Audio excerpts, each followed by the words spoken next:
Hi guys, mag-get ready tayo. Hindi ito yung outfit ko, itong pants, tapos ito pang ano lang, pang ano ba tawag yan? Pang, hindi ko alam sa Tagalog.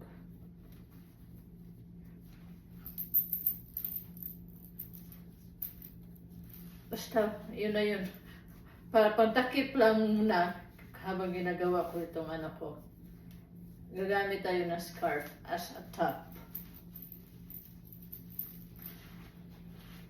Tapos, yan siya. Yan.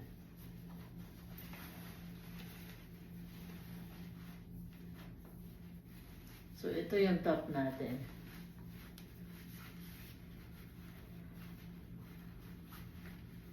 Kailangan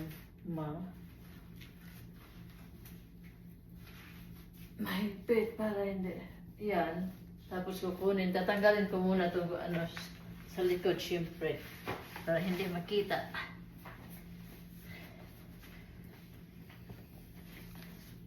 So yun na. Tapos yun. Yung likod natin.